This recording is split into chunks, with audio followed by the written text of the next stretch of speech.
everybody, and welcome to the Reaper Wargaming podcast. We are essentially here with two of our two of our members, one of who is also on the committee. And today what we're going to be speaking about is we are going to be speaking about the Crusade. We're going to be talking a little bit about just Sam and what he enjoys about the hobby, and just generally getting into a little bit of Warhammer, a bit of hobbying, just a bit of general chat. Pretty much the same format that we've had for the last couple of weeks. And yeah, it will probably digress down to some mad orc-based chat, as there is no Space Marines in the vicinity today. No Space Marines. Having fun today. Yes. First of all, as always, a little bit of update about the club. As we've had Monday night has been, by the time this comes out, obviously, because we're recording it after Monday's happened and we don't go back in time. There is no warp in this reality, or is there? Ooh. And we have our Friday as well, which is for us going to be tomorrow. Both two really great filled nights, lots of things as always going on. I personally wasn't there on Monday. Sam, were you in on Monday there? Yeah, how was it? I was getting punted by the Space Marines. Oh, come on. That's upsetting, because we were like, oh, we'll just slag Space Marines off, and you ended up... Yeah, that Firestorm detachment is pretty in your face. That's upsetting, Sam. Sorry. But yes. I played definitely time. Hey, we are not here to we're not here to judge anyone. That's what we're about at Reaper Wargaming. But we had a Halloween Highlander, which is a little bit of a different kind of RTT than we usually run. It was a 1750 point games. Highlander means that you can't repeat characters, you can't repeat elite units, but you can repeat battle lines for it. So it makes it a little bit interesting, makes list building a little bit interesting, and by the looks of stuff, another really great event. Lots of exciting stuff happening, and again, just shifts going on at the top especially for the club meta on who is kind of winning our events, kind of shifting. Well, maybe this one didn't shift that much away from the meta, because in first place we had Alan with the Chaos Space Marines. In second place we had Chris Chung again with his Ultramarines, absolutely brutal force to go up against. And then making up the third place we had James Wallace in with his sisters, and to be honest, right across the board with GTs at the moment, sisters have been coming out really, really hot. So it was really, really good to sort of see another sort of sisters take over the podcast. The revolution! Oh no, he's back. He's back. Oh. Did I pause? Oh, sorry, everyone. Sorry, I'm actually here. Don't worry. If anyone was worried what happened to me, I did not get kidnapped or anything, so don't call anyone. But yes, when he had the glitch, we should have wore hats. You'd be like, "What's going on?"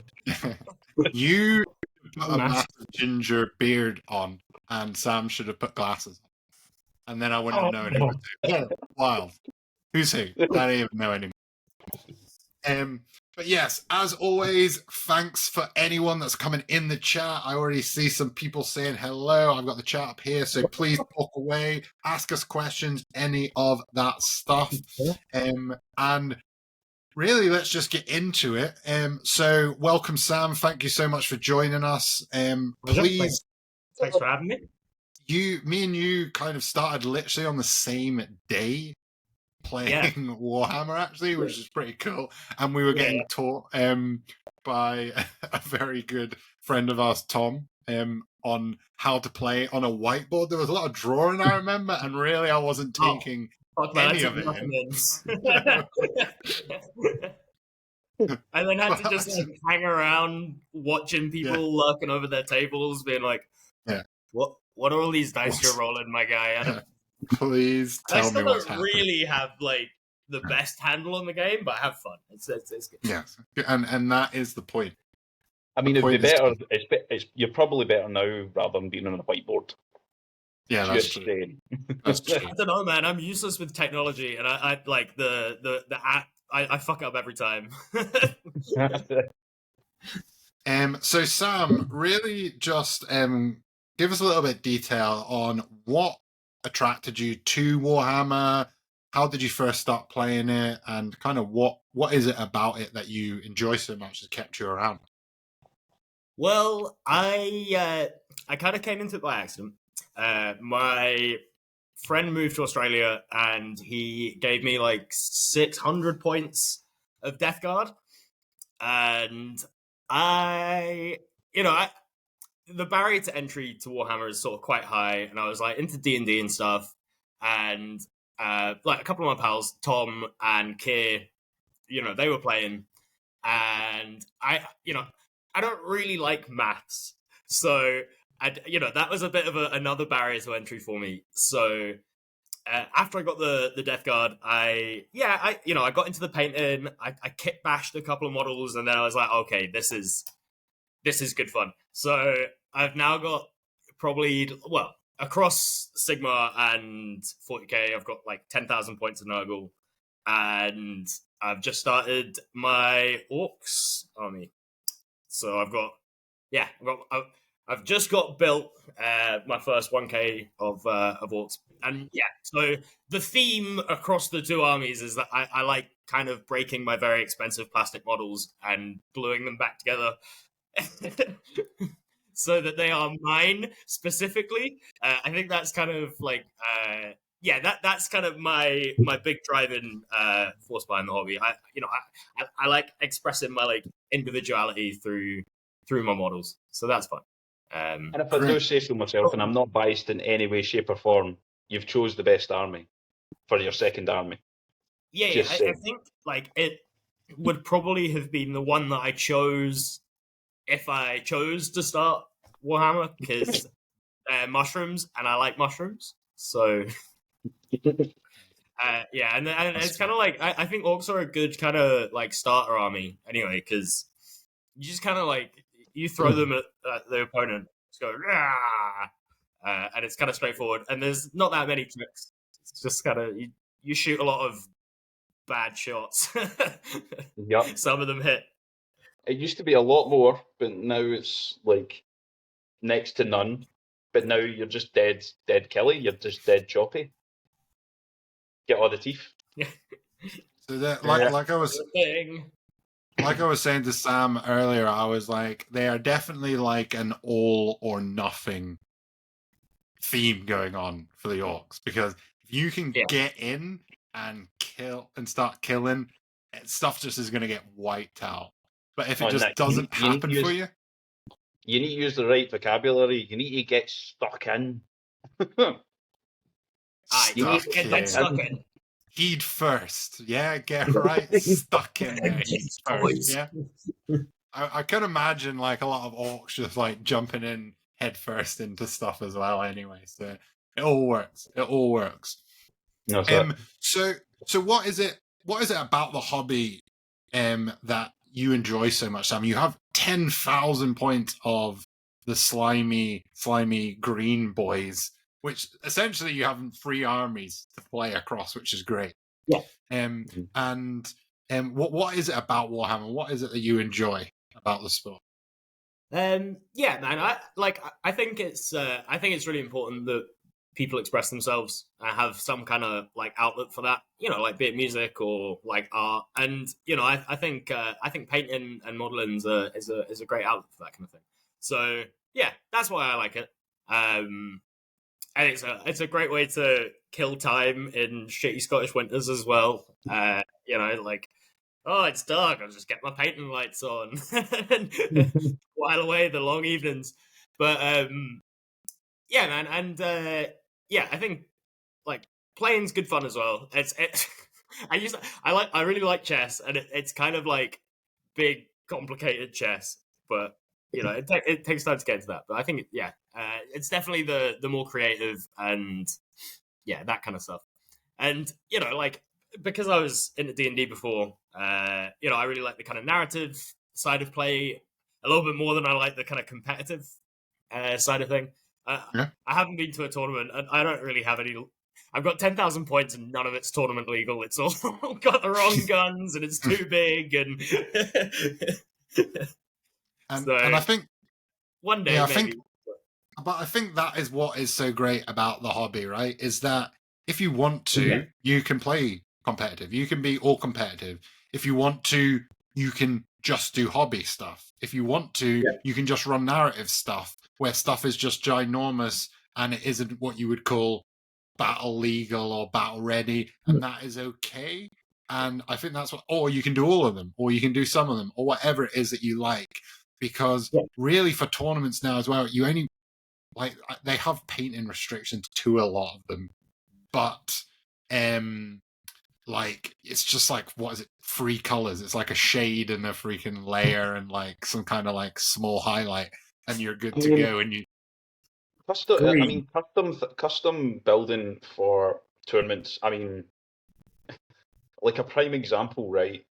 And I think was it Aidan, one of the Team Scotland guys. He said to Sam and reminded me of a guy called Tom. Now it's either Tom Higginbottom or Tom Layton. He's a very good orc player, and he kit bashed at the time when in 8th edition, when mech guns were like, you just needed 16 of them, go mental. 16 mech guns, and I was one of those players. But so he kit bashed these mech guns, and they were basically like bushes with Mystic Meg's crystal ball at the end of Harry Potter's wand stuck in this bush. That was literally his mech gun.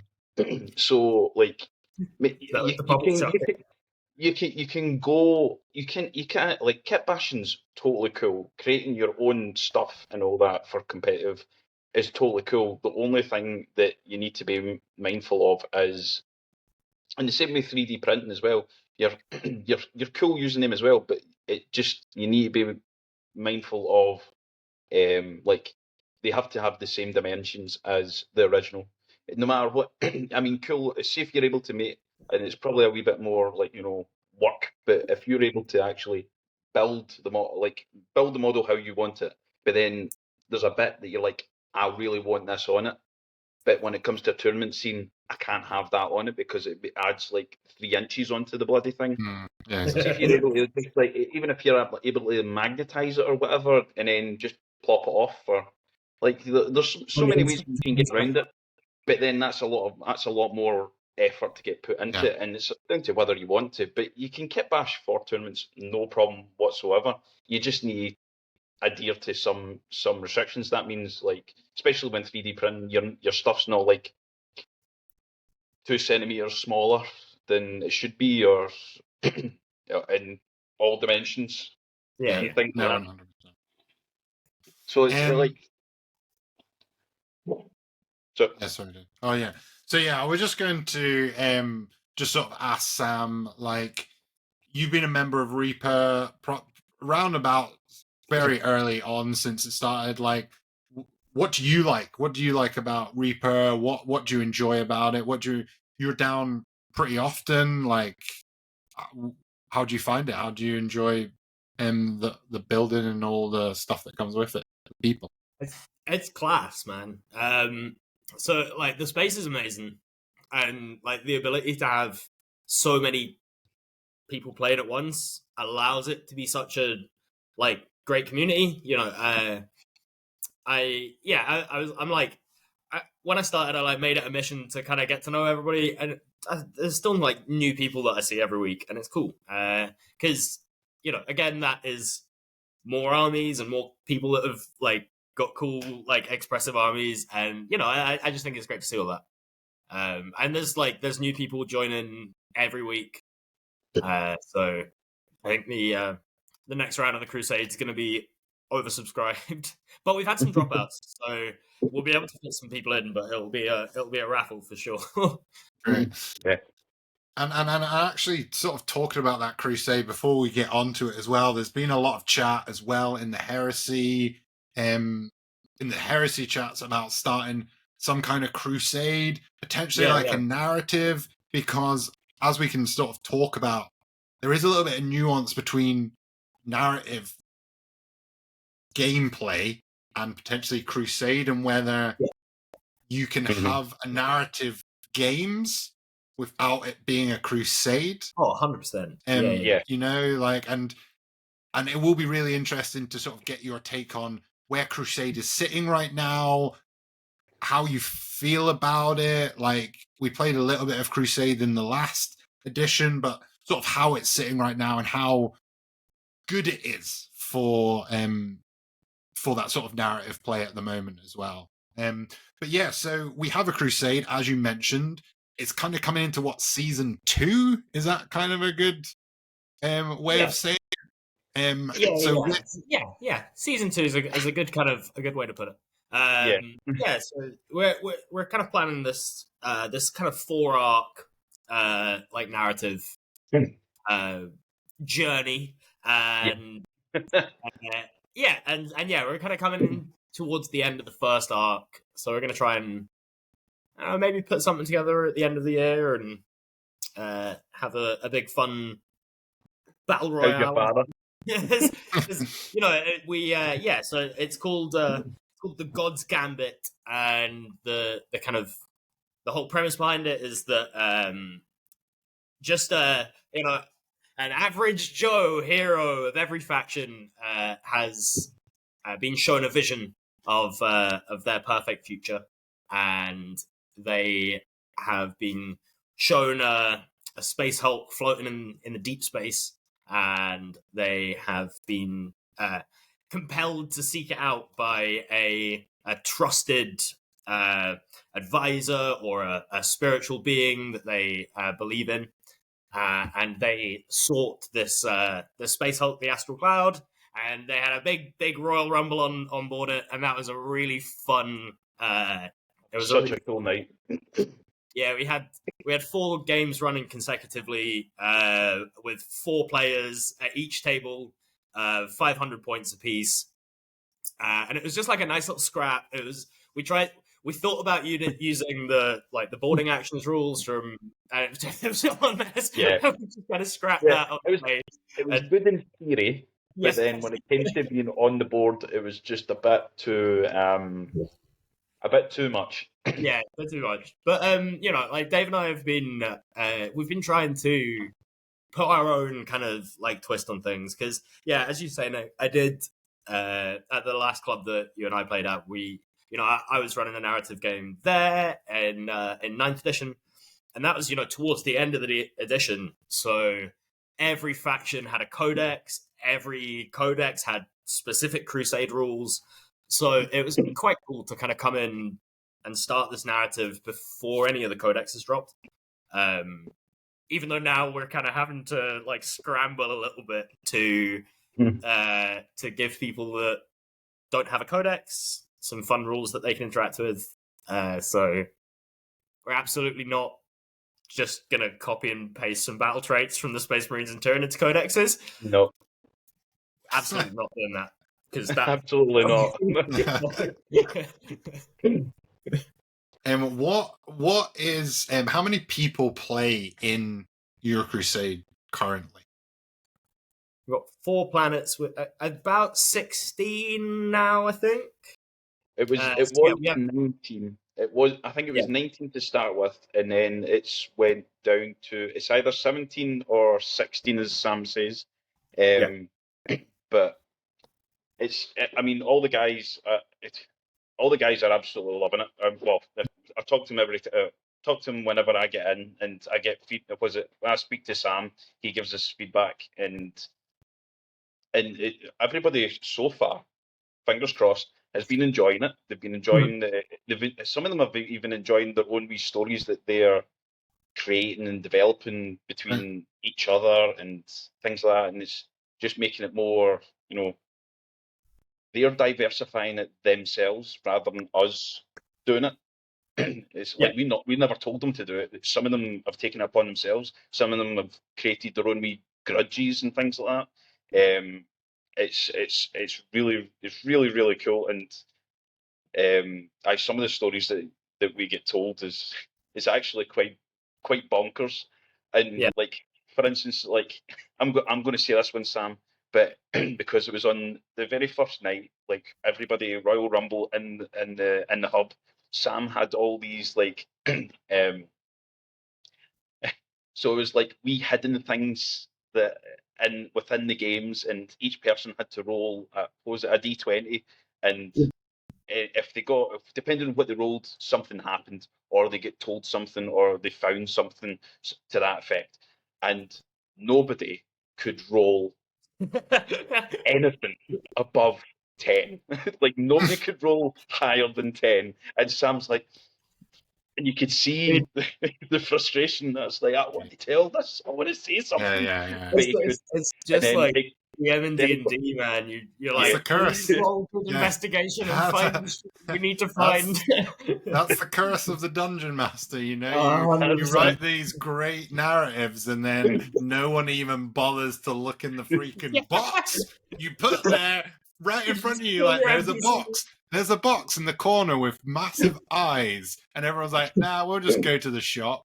And you're like, "All right, cool." Just pretty much what everyone was doing. But the funniest part though was right at the very end, on one of the tables. They were like near the end, and one of them says, "Oh, I forgot to roll for my thing." I was like, "Roll it, go on, just do it, just roll it." And he rolled. I'm pretty sure he rolled a natural 20 on the d20. And I was like, "Sam!" So I shouted at him across the room. He came running over, and then he said, "Right, roll another thing." And then he rolled it, and it was like a 1. And he's like, "Oh." It's like you get like this basic upgrade, but then it was at the same time was it's like, right, that's rubbish. We're going to have something happen, right? And then in the center of the board there was like, I think it was like 8 generators or something like that, 6 generators or something. I was like, right, roll a d6, and then I designated each one with a number. He rolled, right, it's that one. Right, roll the distance, and he rolled 2d6, and he rolled, I think it was like 11, so it was like an 11-inch radius, and I was like, right, that's how much, that's everybody within that radius is going to get hit with damage, lots and lots of damage. And I think it was literally one person's entire army was inside the thing, and I think there was like 1 or 2 other models like from other folks' armies that were slightly inside, but one guy who won Space the game. It was the Space Marines. It was the Space. He just got, his entire army just got absolutely nuked. He's one of the people that no longer play the Crusade. Funnily enough, no. Well, I mean, he's a bit busy getting married and that, but he'll be back soon. Yeah, it was so funny. It was hilarious, and it was just so bizarre how it happened on the spot right there and then, right at the very end. It was so funny. And I think that's what's so good about your sort of crusades, your narrative campaigns, is because you're kind of telling more of a story. It completely takes that competitive part of the game out of it, and even though you are against each other, it's more of like you're just creating a story together, and you can be like, if you whiff a 1, you're like, oh yeah, the guy just like fell over and like shot himself in the freaking leg or something like completely stupid, you're like creating this story. Whereas competitive play, like, I do enjoy competitive play because I'm a competitive person, but it's a lot of the time it's the most sweaty thing. And you come out of it with like a piercing headache, and you're like eyes twitching and you're just like upset like half the time, pretending not to be upset. And it's just nice to have other options in a game that is outside of competitive play, and Crusade being one of them. And then another one that you say that you really enjoy, Sam, is just that hobby side of it as well, the actual kit bashing and the painting. You know, like I'm not a massive kit basher, but I love the painting side of it. I love being it's like sort of a zen. It's like meditating in a way for me, you know, like I sit down, I put on like a podcast or a battle report, whatever, and I'm just like painting away. And like there could have been stresses, there could have been not like stuff happening during the day that's been like just getting me down or making my anxiety bad, and being able to just sit down and paint just sort of washes that away, because I'm just concentrating on this one thing, and it's just like relaxing, and it's a good way to sort of decompress. And I know like kit bashing for you, like you just love that creative side of it, Sam. Yeah. Well, it's it's great fun, and it's a challenge as well. You know, I like the kind of problem solving of it, and yeah, so I like rock climbing, and I find a lot of kind of like similarities of, and like especially when I've like built a model with like no idea in my head of like how I'm gonna paint it, and then I have this like big fucking grotesque thing that I'm like painting it like this, and I'm like, it's like huge, and and it's like a problem solving exercise that I really enjoy. And like I just built this this Death Dread last night, and oh my god, it was such a challenge. I didn't want to pin it. I just couldn't be bothered. So, but the legs were just sort of like moving around like this as I was trying to glue the body on, and I was like, I got this. I've got it. Just sit like that. God, no. I'll go get it. I would say my least favorite. Sorry, I was just going to say, like, that's the other great thing about the Crusade. Like, Sam there talking about obviously how he loves the kit bashing side of things and whatnot. There's one of the guys, Dale, who plays orcs, and what his main character is all about is collecting everybody's bits. So whenever he plays against like a player and like he wants a gun from each faction and he wants to stick it on his shooter, on his character, because it's a custom shooter, and he's literally going to be having it like he's stuck. I think at the moment he's got like 6 or 7, or like 5 to 7 different guns on his gun, and it's just it's just like a massive it's just a massive custom shooter. Yeah, it's the most ridiculous thing. I bet it just looks crazy. It's that sort of thing. It's so funny. Yeah. Show us some. Yeah. Oh, I like it. I like your custom look at those white. little spindly legs, man. Nice. They're actually multi-melters. Oh, that's cool. I like that. But see, that's the great thing about orcs, and again, biased because I'm orcs. If you believe it works, it works. 100%. No, man, I'm you know, like I have to like remind myself a lot when I'm like doing my stuff to like trust the process. You know, there are so many stages where you're like, you know, when you're painting, when you're modeling, and you're like, this looks like garbage. But I just gotta like work my way through it. Like, you know, like especially when, you know, you're trying to paint stuff, and like particularly with my big Nurgle demons, I'll like, you know, I'll use a blue or a purple base coat under my green to make it look kind of like sickly and weird. But then like, you know, so I start with this like big, totally blue, grey, unclean one. And I'm like, that's not what I want this model to look like at all. What am I doing? It's actually a Teletubby. Yeah, 100%. Hey, that's a good idea for a theme. Oh, well, there's a guy. Yeah. He had 4 great unclean ones, and they're all different colours. Amazing. All 3 of them are, all 4 of them are all the different colours of Teletubbies. Oh, that's amazing. It's ridiculous. And the funny thing is that you can actually legally put that in a list. Yeah. Easy. You've still got loads of points to spare as well. And I think you made a really great point there, Sam, as well, especially for people that are really new to this hobby. Like sometimes you can be going on Instagram or like Pinterest or on Facebook, YouTube, whatever, and you're seeing these people paint these final products and they look unbelievable. And you're like painting yours and you're like looking at it and you're like, you are a piece of shit. Like, No, but it's it's the process, like you said. It's like, number one, if you're really new to the hobby, remember you're new to the hobby. Like, you're not gonna be a commission painter day one. Like, that's just not how it's gonna be, unfortunately. Maybe not ever. Who cares? But like the thing is as well is it, like you said, it is a process, and the first iteration of putting base coats and like your layers and stuff, it kind of does look a bit rubbish.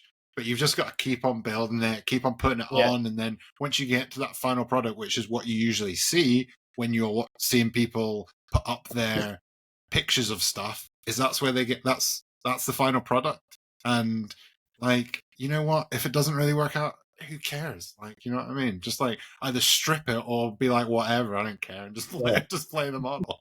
Yeah, exactly. Yeah, because like eventually you can just strip it back. It's fine. Yeah, it's not the end of the world. Again, and Sam's like that.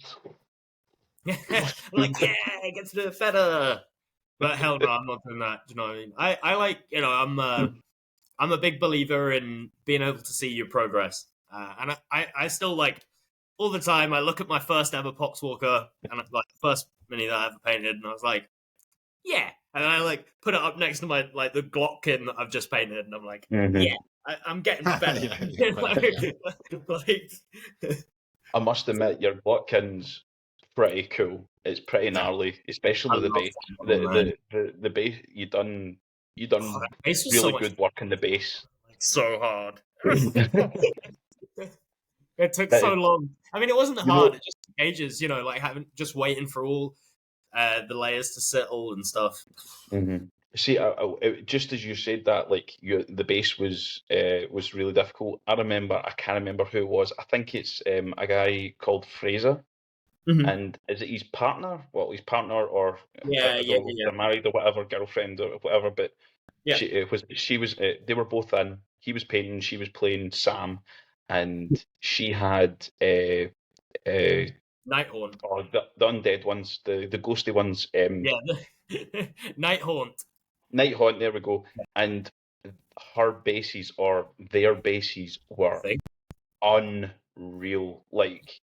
It looked like they were floating over ice. It's a really good effect. It blew your mind. Yeah. Like mind blowing, so cool. Like, and it looked like it was breaking, and it was like some bits were submerging, but you could see it, and then other bits like protruding out and stuff like that. It was absolutely stunning. It was so cool, and I was like, I would never get to that stage, but that is so cool. And even as Sam says, it was so bloody hard.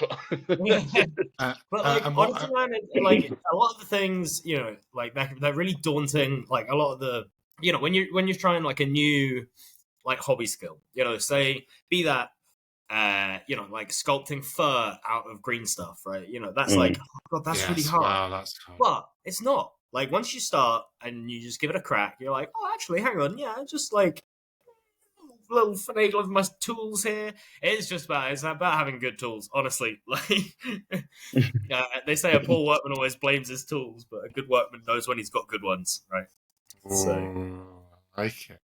And what I would say as well is, there's so much content for how to do stuff. Like, I'm constantly just watching YouTube. I'm like, I want to do this thing. How to insert this thing, and then I just put it into YouTube and I find it and just literally copy whatever they tell me to do in it as well. And then from that, I learn how to do different things because I'm watching them, and then I can transfer it to like other stuff. And one thing that I'm going to say just now, just for all of our members, is if you could all stop being so freaking good at painting your models, that would be fantastic. Thank you. Here's looking at you, Ross. And also, Please. stop posting after I've posted mine. Right? I'm trying to get that dopamine hit of likes. Okay. Yeah, exactly. You're stealing allow mine to sit up there for at least like a couple of hours. 5 minutes even. 5 minutes, yeah. So I can get like free likes. All right, that's all I want. I just want free likes. No. What you're wanting, Nick, is the wee flame. Oh yeah, I want a Yeah, flame. yeah. Just give me a flame. I'm gonna post one tonight, and I'll need some In flames. Sam's case, it's somebody being sick. Oh yeah. That's when I know that I've done good. I'm like, yes, someone feels ill. Someone's disgusted by this. So if we go into, we were talking earlier there about season two of the Crusade. So what has just sort of finished, and where are we going? Can you tell us what's happening now? Dave, do you wanna take the lead, or shall I? So at the moment, I shall. what Go to on. say? It's more trying to think what to say without giving away. Yeah. Well, I'll do. Yeah, we'll do the recap, right? So Yeah, we'll do the recap. So the first arc, after the big showdown on the astral cloud, the chosen, as what they're called, everyone's characters that they've written backstories for were So cool, by the way. Some of them are so cool. So good. Yeah, I asked everybody to create like a character, like a single character who could lead a unit and give them a backstory, and people absolutely smashed it out of the park, which is great because like it gives me, who I'm trying to write things for it and kind of like write an overarching narrative for it, so that at the end we've got this cool story that everybody like wrote together, and so that gives me like a lot more kind of stuff to go on, which is great. Anyway, so they have all been teleported to a kind of sector of a very like damp, watery worlds called the Mariana sector, and in the skies they can see the tendrils of Hive Fleet Leviathan and thousands of bioforms, but the worlds in the sector seem untouched by the ravages of this horde. But the Tyranids players have had an advantage this arc, as they are able to draw bioforms away from the Hive Fleet. So basically everyone has been, they've been dropped on this planet with no resources, just this powerful shard in their possession, and they can use that shard to interact with their kind of home world, their home base, to teleport units to their new base, so that they can start to conquer their planet as they feel drawn through the shard to a place central in the world, and they feel compelled to go there. And when they felt the same feeling on the astral cloud, and this kind of like path of fate that they're following seems to like compel them forwards. And so there have been 4 or 5 of the chosen on each world, and they've all made pretty good inroads. So we've been, we've introduced our own kind of mechanics to the 40k Crusade core rules, because from running the Crusade before, I was, in 9th edition, I was very aware of how quickly things can get out of hand. Straight up. Especially when you're dealing with, quite a lot of people. Everyone's got different schedules and things like that. We had to kind of like rein people in a little bit. So, and I think, in all honesty, I think what me and you kind of like, because me and Sam both discussed it in advance, like, how we're going to, because we also had to think about there was a couple, like a good handful of brand new players, or brand new players plus people who have literally just dipped their toes into the hobby. So we had to think of them going, right, we can't go too fast but we can't go too slow. So we have to find a happy medium somewhere. And I think for the time being, I think it's all right. I think we've done really well on capturing that kind of like that pace that everybody's able to meet, but not be too demanding for people because everybody's got lives. Everybody's got lives out of the hobby. So I think we've done quite well on that, and especially when it comes to rules, dealing with some of the early rules that the GW yes. Look at you Eldar players. Yeah. Mm-hmm. And yeah. Trying to make balance in a system where we're like tweaking things and adding things to a system that already is pretty unbalanced. Because the whole game's about snowballing. It's all about snowballing out, so that all your shit is like top dog, and your guys like he's went from 0 to 100 to a hero in like blink of an eye. So you've got like a standard bearer who is immortal and just especially with codexes coming out and bringing out new stuff. So we've had to adapt some of the rules to the game system. So we've had to stop Games Workshop stuff, like some of the rules on it, because, like I said, it snowballs, and try and get it to the level on it. Oh, I think it's too early just now to fully gauge whether what we've put in place is acceptable. If it's too hard, or it's too that. Yeah. I mean, like we will get feedback after the first one, after the first arc, and then we want to get honest feedback from everybody to tell us, are they feeling the same way that that I've just described, me and Sam have both described, and so on and so forth. So, and and I realise now that I've just stopped poo-pooed Sam's story arc a bit. I'll just. Oh, that was clever. I liked what I did there. Oh yeah, wait, what? That's kind of. Wait, I think I was finished. Was I not finished? Oh god, were you not finished? Yeah. I thought you weren't finished. That's why I was like, oh god, I just realised I've just taken over. No, but so yeah, I mean, yeah, the second arc is it's gonna be pretty similar. Where we want. I think we're gonna tweak the rules a little bit after said feedback, and also we've had all of the battles capped at 1,300 points just now, and playing on small boards.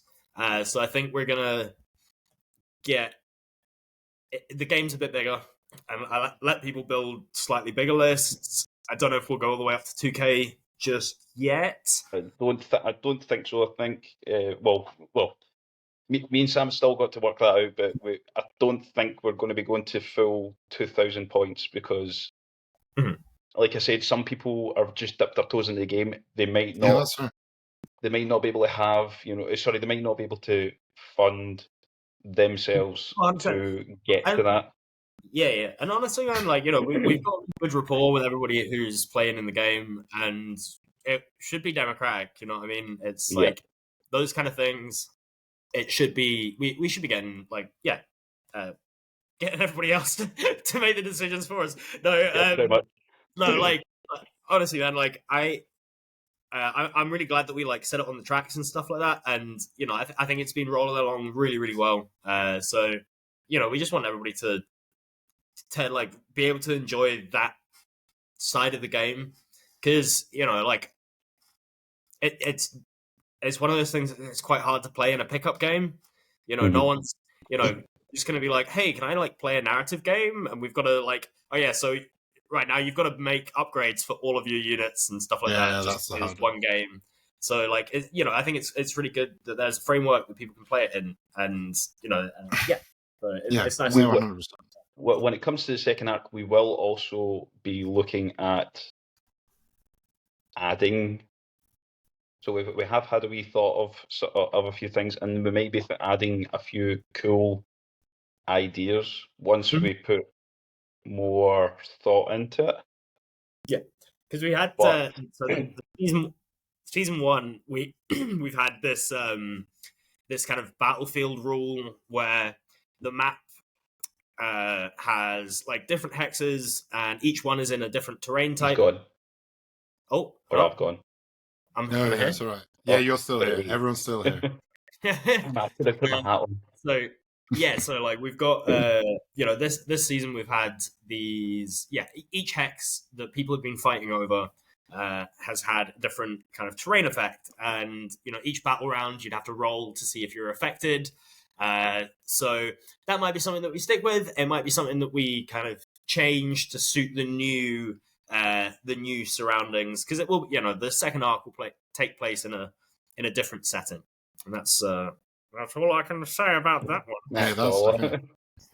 And what I will say to people that who like narrative gaming, want to look more into like the narrative scene, you don't necessarily need to do Crusade isn't your only route into doing narrative stuff. You can do narrative in any way that you want. Like, even if it's you want to write a story that just involves two people. And recently I've been thinking a lot about creating like maybe a 5-pack campaign of escalation narratives cool. with custom rules and custom board layouts and stuff that only two people that play each other would follow. So it would be like two paths that go off each other. So depending on who wins, you'd follow different parts of the tree. So you would pick different missions, and it would escalate as well in points. And that is another thing. And like, don't be restricted by, I need to play it by the rules that GW have put down for every army. You can kind of make up whatever you want if you want. Like, really, it doesn't matter. Like, you can say, if this character comes in, if bloomin' Gaz comes in the Orcs and Gilliman's there as well, they have to fight each other and no one else is allowed to like target them or whatever. Like, you can literally make anything up you want because it's your rules and your thing. And one of the things that me and Dave kind of sort of like started banning about when we were talking about heresy, and I'm reading all the heresy novels at the moment in book order, which in my opinion is the only way to read them. So that's how you should read them, all 54 of them or whatever. I'm like 24 in, and in my opinion, the short stories, don't ever miss a short stories out. They're some of the best content if you're planning on reading it. But we've been talking about like, what about alternate universe stuff in the Horus Heresy? Like, how you can just play around with so much different lore stuff to say, hey, what if this happened? Like, how can you make a narrative around like actually well, we all know what freaking happened, so it's not like it's a spoiler alert. But like, if Horus actually started like ruling mankind and was actually like the big daddy, the big freaking boss, like what would that look like? Would there still be loyalists trying to get terror and what everything? Or one that you were saying, Dave, was like, or maybe it was Derek saying about, what if Gilliman was the traitor? Like, what if he decided to become the traitor instead of Horus? Like the Daunian Fantasy Kitbash stuff. Have you seen that? No, I haven't actually. Oh, it's amazing. I can't remember who did it, but it's like somebody made a Demon Primarch, like Lehman Rust. Like Demon Rust. They I think I've seen that, and it was so cool. And there are so many, like Sanguinius is corrupted by Nurgle. And there are all of these, like all the Primarchs are like the other way around. Yeah, it's called the Daunian Heresy. It's really cool, man. Oh, I like Check it out. I mean, there's like, see, when it comes to the narrative, as you said, Nick, like you can, cripes, you could even reenact battles that 100%. happened. Like, I would love, and I said this to you, Nick, about was it you're talking about short stories and like and Horus Heresy and whatnot. One of my favourite short stories was, I can't remember what the name of it is, but it's basically to do with an Iron Warrior Yes. called Dantiok. and he was Yep. in charge of a fortress world. I think it was a fortress world. Yes, and it is. It was basically his own kind, his own brethren of Iron Warriors coming to the planet and basically trying to take control of the fortress world. And Dantiok, lone space marine or lone tech priest, not tech priest, forge smith and or worksmith or whatever, and he basically just malkied them, get off my planet. Yeah. And then anyway, not to totally destroy the story, but it was just it's such a cool it's story. Such a cool story, yeah. And see, trying to make making that, like doing that story yourself with another player or even another 2 people, so 3 of you. I mean, you could reenact it however you want. You can make 100%. It. That's the great thing about this universe. You can do whatever you want, however you want. And that is what one of my favorite stories as well. Just being a traitor legion, but someone from that traitor legion saying, "Actually, this isn't what we're all about. Like, what's going on?"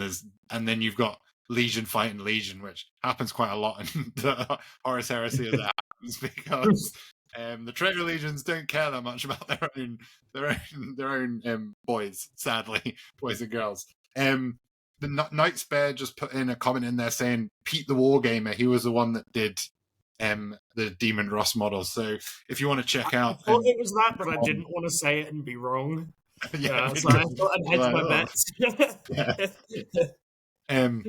But yeah, and if you ever have any ideas, any thoughts around narrative stuff, just reach out to one of the Primarchs on the Discord. If you're not already in the Discord, please join our community. It's such an active community. We're always chatting.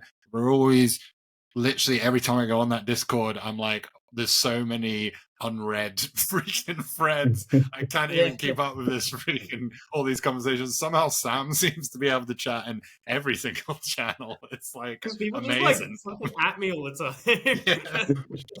I always get the notifications and I'm like, oh god damn it, more. It's like the other day. It's like the other day was it were like, how did Sam even get in here? Wait, what?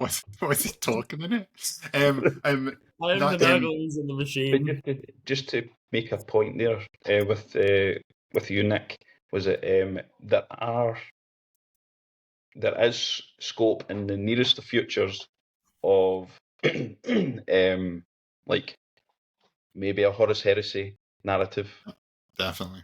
There is also a possibility of Age of Sigmar one, because Age of Sigmar, there are more Age of Sigmar players, which mean, if there's more interest in a certain hobby or a certain side of the hobby, and like for instance, Age of Sigmar, at first we didn't have that many Age of Sigmar players, but now we're starting to get more. I mean, we will start, if the interest is there, we will absolutely try and cater for you guys, just like 40k has got the Crusade. We will. I mean, it might take a little bit of time just because of real life and everything like that. I mean, we're all, like me and Nick and Sam, we're all doing these sort of things of our own free time. It might take a wee bit of time, but we will get there and we will cater for you guys, because that's what we're there for. We're there for you guys to come and enjoy and just have fun and enjoy it. But like I said, Age of Sigmar's kind of narrative coming up. Don't know when, but in the nearest of futures, and the same with Horus Heresy, because a lot of people are screaming for Horus Heresy. Screaming for it, especially with the new mini Horus Heresy, which honestly, there's so many new systems coming out. The mini Horus Heresy, which is meant to be like so many. It's epic. It's like epic scale, like you're watching it from like space essentially, like direct and stuff. But honestly, I was reading some of the rules and it was honestly like blowing my mind. I was like, maybe I just need to get my head around like 40k and no more Horus Heresy first before I get into this. And then we've also got New World coming in as well, like which is fantasy being Old World, sorry, and this New World. That's an Amazon game. Still new. It's New World. You're right, Nick. Yeah, thanks, mate. No, yeah, no. it's not. But That's we've like got me, man. I'm gullible. but we've got a load of people in the chat right now. Knight's Bear saying that they Pete the War Game also did a loyalist cruise model. Oh, that's quite an interesting thing. As like, if you read Horus Heresy, the cruise storyline is kind of interesting of kind of what made him Cruise? the way he was. Kurz. What's that? Conrad, I'm not Conrad Kurz. Conrad Kurz Conrad Cruise. Kurz. It's Kurz. Hey, look, I just make Conrad up names Cruise. in my head of what I think Oh, they're called. Conrad is now Tom Cruise. Very Yeah. good, Nick. Hey, and it doesn't matter because I'm reading the book, so I'll call him whatever I freaking want. Yeah. Like, I have so many weird names for some of the Primates, and people actually say the names of the Primates. I'm like, who are you talking about? I'm like, oh, that must be how he's actually, the name he's actually called. And yeah, we've also got people. Yeah, we've got some people hyping up Age of Sigma in the chat, and also Horus Heresy. Just getting excited for that. And honestly, the Horus Heresy chat in the Discord has been blown up with people looking for games, wanting to play it. So if you're a Horus Heresy player, please come along and come along and play, because there's people. The demand is there. People are wanting it. One of the things I would love to have at the hobby at the hub is a Zone Mortalis. Because just the whole idea and the concept of, like, you know, you're on a Space Hulk, you're on a spaceship, and you're just malking each other on a spaceship. I mean, I would love for us to have a Zone Mortalis board. Yeah, no, 100%. And honestly, some of my favorite games that I've played has actually been Kill Teams on when it was Into the Dark, and I feel like that's some of the best narrative mission making that they have done. And one of the last things I'll say about narrative stuff as well is, don't be like, the world is your oyster. Don't think, oh, we can only play 1v1. You can have 4 people playing at once. There's no reason why you can't have 4 armies or 2 people against 2 people with 4 different armies fighting each other. Because really, a lot of the time, if you're going to play some of the epic battles from Horus Heresy, for example, it's going to be 4 armies. It's going to be 5 armies. It's going to be a load of armies playing each other. And we have the space, if people want it, to accommodate stuff like that. As long as you tell us, the space is there. It's not a small space that we're working in. And there is also a load of people write these narrative campaigns and narrative mission packs all the time. So if you're like, oh, I don't really want to write one for some of the epic battles that happen in Heresy or happen in 40k lore, literally, I bet you someone's written it, and I bet you it's somewhere on Reddit or somewhere online, you know? So just keep an eye out for that stuff as well. So, we've got people in the chat there, Dave, saying we've almost got 6x4 Zone Mortalis boards ready. And one of the members is just a couple of plates shy. So your dream could come true. Why have I not heard of this? Get in the Discord, mate. Get in there and get some chat. Tell us this. And I mean, think us hearing something like that. I mean, it would impulse us to ensure something like that goes happens. Yeah. Have a wee Zone Mortalis, and I'm pretty certain there is I know there is, because I was in it. There was a a Zone Mortalis league sort of thing on Facebook. People would having more people that would be enticed on Zone Mortalis, because some people they prefer Heresy and Zone Mortalis kind of rules than the new 40k, which is totally cool. And if more people if we knew about that sooner, then hell, we could have done and set up something way before now. And as you were saying, having narrative, there is. So I have also been creating a storyline, more pilfering from another source, because their content is so amazing, and I would love to do it for the club, for the guys. But it would literally, but that's another thing that's great further down the line, because just life and things like that. Yeah, 100%. And so many people are wanting to do story, as I said, Age of Sigmar and then Horus Heresy. that we will be putting things out as soon as we possibly and humanly can for you guys. And Like I say, we're there for you. And you can do it as well. If you come up with great Yep. ideas, put them in the Discord. If you write stuff, don't feel like, oh, I can't. I'm not a primer. Like, I'm not one of the committee. Like, I don't want to tread on anyone's toes. You 100% don't. You book the space. You do what you want. You are obviously within the rules of what we're doing. Don't do anything you want. Well, get your do what you camera. want. I've got that recorded. Nice.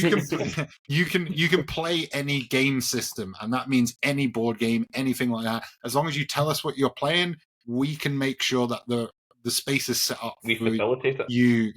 for you to be able to do it within our power to do that. So I think that's been a great conversation just about narrative campaigns and the crusade and all that stuff in general. As you can tell, the three of us are huge fans of narrative stuff, big fans of storytelling, big fans of the lore stuff. We would speak more about lore on this podcast, but I know I'm like 10,000 years behind, guys, so I can't tell you much about what's going on. Never mind 10 minutes ago. I know, exactly. Yeah, I can tell you. As you can see, I don't even know. I don't even get the word. I don't even get the names right for the books I'm reading right now. So you would literally have no idea. Come on. You would literally have no idea what on earth I was talking about if I was talking about any lore stuff. 21. But it's 21. So come on. Come on. It's 21. Yeah, we don't know the names of two of them, right? So 19. No, well, two of them are no longer on. They're exactly. Then, so it's only 19 names then, right? Well, depends how you want to look. Oh yeah, because you're also Noctaris, right? So. Anyway, I'm just going to say thank you so much for all the chat. In the comments, that's been some awesome stuff going in there. And like I said, lots of love for AOS. So AOS people, just keep chatting in the Discord. Book your tables, come in and play AOS. And we have AOS. We have some terrain for AOS. We can easily have boards put together if you're wanting to come in and play all of that stuff as well. So don't ever think volcanoes and shit. Like come fight in a volcano. Like how cool would that be? I mean, any idea to like stomp with my Glockkin, so come play me. and honestly, like Dave was saying there, like any ideas that you have, just like hit any of the Primarchs up. We're always keen to chat about. If you're like, oh, I kind of like this idea, or thinking about doing something around this, like what do you think? Like 100% just lay stuff past us, or even just put it in the Discord. Like all of our members, super encouraging, super supportive, will help you out with anything that you are asking or wanting to know about. So yeah, please just keep interacting with each other, keep on playing, and hopefully we will see you down at the club soon. And if not at the club, we'll see you in Discord soon. So thank you very much, and good night, everybody. Thanks for having me. Bye. Bye.